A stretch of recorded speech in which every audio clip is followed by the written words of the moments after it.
Good morning. Happy middle of the week. My name is Michael Leizerman, here with the Trial Guide's tip of the day this Wednesday, May 31st, 2023. Today's tip comes from the video Inside the Juror's Mind, What Every Trial Lawyer Needs to Know by David Wenner. David Wenner is here today to tell us, what does every trial lawyer need to know, David? Good morning to you, Michael. So the tip of the day is build an emotional bond between your plaintiff and the jury.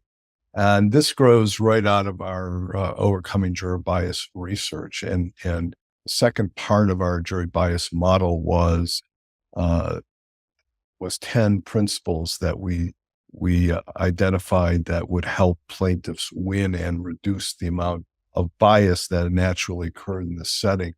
And one of them was to create empathy for the plaintiff, called the empathy bias, because there was a tendency to be pretty harsh when it came to judging the plaintiff's conduct. And tend to blame the plaintiff.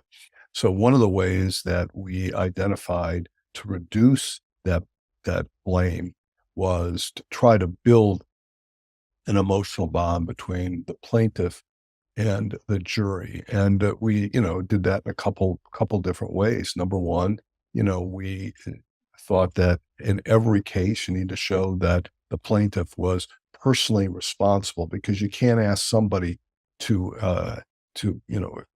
or expect somebody to help somebody that hasn't helped themselves. And so that is really critical. And that the best person to protect against risk and harm is you yourself. And so you have to show that the plaintiff was personally responsible. In addition to which, you have to show, we thought that it was important that people be optimistic and hopeful rather than be what we call, whiners or moaners and groaners and complaining about their predicament. They presented a hopeful and optimistic outlook on life, that they were going to, get through and be better from this, and that they were making the best out of their lives. And this really comes from, I think, Greg's work early on, before we got involved in the juror bias. This is Greg Cusimano you're talking about. Yeah, sorry, Greg Cusimano. I thought everybody knows Greg Cusimano. They should. But Making sure.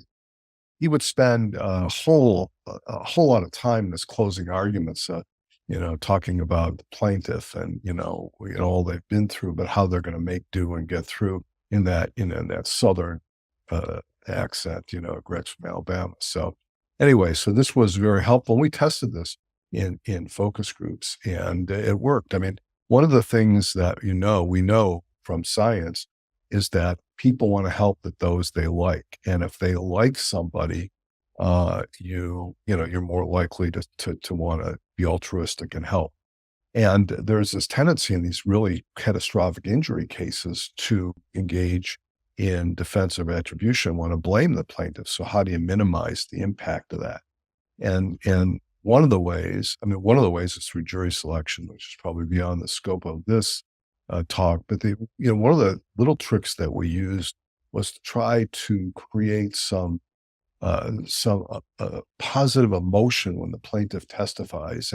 And so, for example, we looked at attachment theory, and people, when they're in a time of need, tend to turn to somebody who they trust and they can rely on.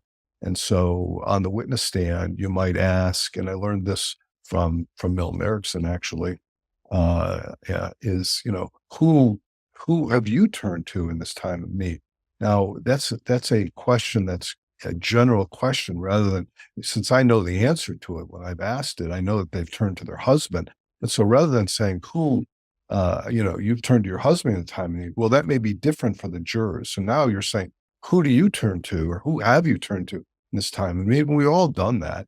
And so these jurors are sitting, geez, on an unconscious level, they're thinking, well, who have I turned to? Who do I turn to? And so now they're calling to mind somebody in their life that's important to them, somebody in their life that gives them comfort, and somebody in their life that is going to be, positive figure. So at least on an unconscious level, they're having this like positive bond between, the plaintiff and, the juror, albeit unconscious. So that was a little trick that we used, and it's very helpful. So, Yeah, and I would um, uh, dare to change your language a little and say I don't think it's a trick at all. I think that it's looking at the human um, capacity for hope. It's looking at the human desire to do good and, like you said, help others who want to help themselves. I think it's just natural human psychology, and I think it's amazing. I don't know any other lawyers who studied with Erickson. If the viewers don't know who that is, the famous psychologist Erickson, founder of neurolinguistic programming, NLP, and you've spent your life really studying these things and then bringing them into the law. So thank you so much for sharing these tips with us today. Any closing thoughts today, David? Just that Milton Erickson was a famous psychiatrist who really created modern hypnosis, and John Grinder and Richard Bandler, who created NLP, really created it out of a model of Milton Erickson.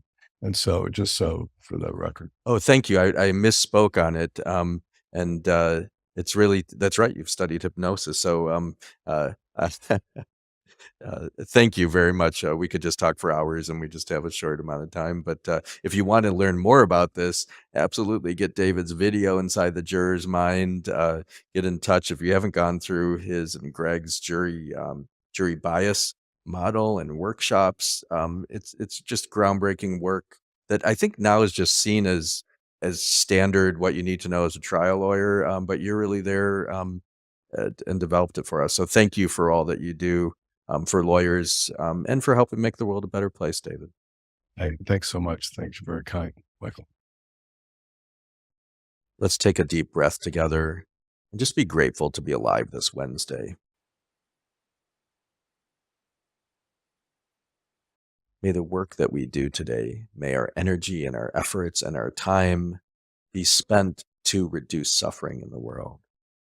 May our efforts today help repair the world. May we fiercely and compassionately advocate for our clients and champion their stories. I'm going to ring a bell 3 times now. This can take you into a meditation practice, into a prayer practice, or just remind you, it's Wednesday, wake up, go out, do good things, and have fun while you're doing it. Have a great day.